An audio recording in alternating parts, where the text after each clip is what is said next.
নমস্কার বন্ধুরা। বিগত দিনের ন্যায় আমরা আবার শ্রুতিলিপির পক্ষ থেকে আপনাদের জন্য নিয়ে এলাম এক বাস্তবিক গল্প। একজন বেকার টিউশন মাস্টারের গল্প। গল্প পাঠে সৌমিতা। তাহলে চলুন দেরি না করে শুরু করা যাক আজকের সেই প্রতিবেদন। মোবাইলের অ্যালার্মটা রোজই বাজে 6:45। আসলে 6টায় ওঠার জন্য 15 মিনিট আগে টাইম সেট করে রাখতাম।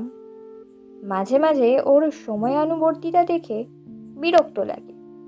সহজে ঘুম ভাঙতে চায় না, কিন্তু উঠতে যে হবেই। টিউশন 6:30টায়। আমার এই গল্প চাকরি পাওয়ার আগে। ডিগ্রির বোঝা নিয়ে উদ্ভ্রান্ত এক বেকার। বেকারত্বের জ্বালা যখন একাকিত্বকে ছাপিয়ে গেল, তখন কিছু অর্থ ও ব্যস্ততা খুবই প্রয়োজন মনে হলো। মা বা বাবার কাছ থেকে টাকা চাইতে খুবই লজ্জা বোধ হতো। এমনটা নয় যে চাইলে দিত না, কিন্তু তাও কোথাও যেন অস্বস্তি হতো। অগত্যা স্বর্ণপন্ন এই টিউশন। বেকারদের কাছে বিনা ইনভেস্টমেন্টে যদি কিছু করার থাকে তা হলো টিউশন। অর্থের প্রয়োজন ছিল খুব, অন্তত মা বাবাকে একটু অব্যাহতি দেওয়ার জন্য। এক কঠিন জীবন। ব্যাচের সবার কাছে মাইনে চাইতে পারতাম না, লজ্জা লাগতো বেশ। ফলে গোটা 15 করে ছেলে পড়ালেও মাসে রেগুলার মাইনে দিত হয়তো 6-7 জন। অনাদায়ে সারা বছর ঘরের পয়সায় রামযাত্রা করতাম। অবশেষে বাড়িতে গিয়ে পড়াবো ঠিক করলাম। আর এক বিচিত্র অভিজ্ঞতা। প্রতি বাড়িতেই শুরুর আগে মাইনে কত নেব জানতে চাইল। ভীষণ অস্বস্তিকর প্রশ্ন। এক তিক্ত অভিজ্ঞতার সাক্ষী থাকি। ব্যাপারটা এই রকম। আমাদের এরিয়ার পড়ানোর যে রেট চলছিল তাই সবাইকে বলতাম। একটি বাড়িতে যার বাবা একটা প্রাইভেট ফার্মে যথাসামান্য মাইনে পেত, আমাকে যখন মাইনের কথা জিজ্ঞেস করলো তখন বাজারের রেটটাই বলি।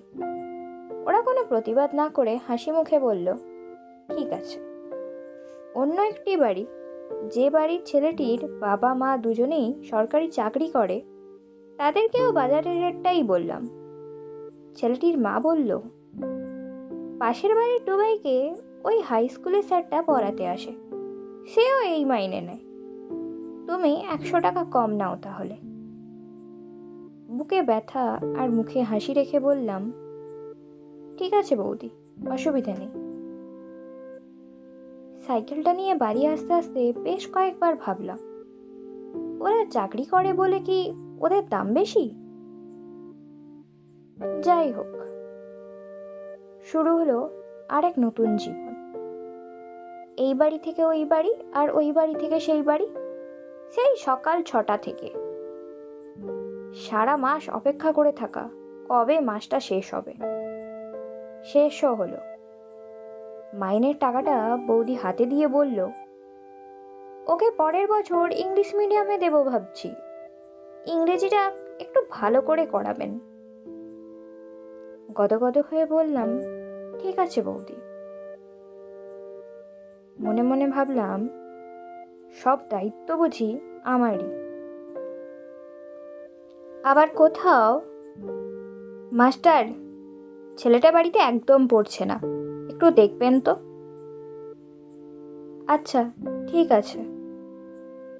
এইটুকু বুঝলাম, সামান্য মাইনের বিনিময়ে মনে হয় আমার মাথাটা কিনে নিয়েছে। সারা বছর পড়ানো সত্ত্বেও ছাত্রছাত্রীর মা বাবারা ভাবে যেন পরীক্ষার হলেও যদি আমাকে ছেলের পাশে বসাতে পারতো তাহলে বোধহয় পুরো মাইনেটাও উসুল হতো। মাস্টার, কাল পরীক্ষা, তোমার টের নেই জানি, যদি সকালের দিকে এসে একবার একটু দেখিয়ে দিয়ে যাও।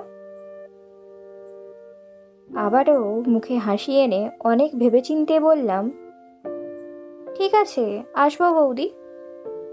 যতই হোক মাইনে দেয় তো, সব দায় টিউশন মাস্টারের তো। মাস্টার যদি একদিন 10 মিনিট আগে চলে যায় তাহলে ঘড়ির দিকে একবার তাকিয়ে নেয়। সারাদিন বাড়িতে টিভি, খেলা, আড্ডা দিয়ে ঘন্টার পর ঘন্টা কাটিয়ে দিচ্ছে, সেগুলো দেখার সময় মা বাবার থাকে না। মাস্টার 10 মিনিট আগে চলে গেলে চক্ষু ছানা পড়া। আমাদেরকে মাইনে দেয়, আমাদের সুবিধা অসুবিধা থাকতে পারে না, আমাদের কোনো দরকার থাকতে পারে না, আমাদের শখ আহ্লাদ থাকতে পারে না, আমাদের কোনো ব্যক্তিগত জীবন থাকতে পারে না, আমাদেরকে মাইনে দেয়। আমরা ওদের কেনা গোলাম। একদিন কামাই করলে বলে, মাস্টার, ছেলেটা অনেকক্ষণ বসেছিল, আপনি না আসাতে আমাদের সাথে সারা সন্ধে সিরিয়াল দেখলো জানেন। উত্তর দিতে পারিনি কিছু, তবে বুকের ভেতরটা ব্যথা অনুভব করেছিলাম। দায়বদ্ধতা শুধুই আমার, ওদের নয়। আমাকে মাইনে দেয়, আমি ওদের গোলাম। এক বেকারের প্রতি সমাজের প্রবঞ্চনা। ব্যাচের পরিবর্তে স্পেশাল পড়ানোর তফাৎ বুঝেছি। ব্যাচে হয়তো সবার মাইনে পেতাম না ঠিকই, কিন্তু আমি ছিলাম রাজা। আর বাড়িতে গিয়ে পড়ালে প্রতি মাসে মাইনে থাকলেও আমি ওদের গোলাম। এই রাজা গোলামের চক্রে আজ অনেক বেকার ভাই বোনেরাই শিকার। বলতে বাধা নেই, বেকারকে ফালতু বলেই ভাবা হয়। সমাজ তাকে তাচ্ছিল্যই করে, একটা অপদার্থ ফালতু ছেলেই ভাবে। বেকার টিউশন মাস্টারের কোনো সম্মান নেই, বেকার টিউশন মাস্টারের কোনো লজ্জা থাকতেই নেই, বেকার টিউশন মাস্টারের কোনো জীবন নেই। যে টিউশন মাস্টার শীত, গ্রীষ্ম, বর্ষা উপেক্ষা করে রানারের মতো দিনের পর দিন এবাড়ি থেকে ও বাড়ি ছুটে চলেছে নিজের দায়িত্ব পালনের জন্য, বিনিময়ে মেলে তির্যক মন্তব্য আর সামাজিক অবহেলা। এই জীবনের একটাই কথা, তোমাকে মাইনে দেওয়া হয়, তুমি সব কিছু বিসর্জন দাও, সব দায়িত্ব তোমার। আমি যে বেকার টিউশন মাস্টার, কম পয়সায় পুষ্টিকর খাদ্য পরিবেশন করাই আমার কাজ। ডিগ্রির বোঝা থাকা এক বেকারের জীবন কেনে এরা অল্প দামে, আর ঘুষ দিয়ে বা টাকা দিয়ে সার্টিফিকেট বের করা বা চ্যানেল ধরে চাকরি পাওয়া ব্যক্তিদের তোষামত বা সম্মান করতে জানে এই সমাজ। একই যোগ্যতায় একজন সরকারি শিক্ষক টিউশন পড়ালে সে হয় মহাপুরুষ বা সর্বজ্ঞানী, আর যোগ্যতা থাকা সত্ত্বেও চাকরি না পাওয়া ওই বেকার ছেলেটি হয় অপদার্থ। শেষ হলো আজকের নিবেদন। আমাদের আজকের এই নিবেদনটি আপনাদের ভালো লেগে থাকলে একটি লাইক, চ্যানেলটি সাবস্ক্রাইব করে পাশে থাকবেন।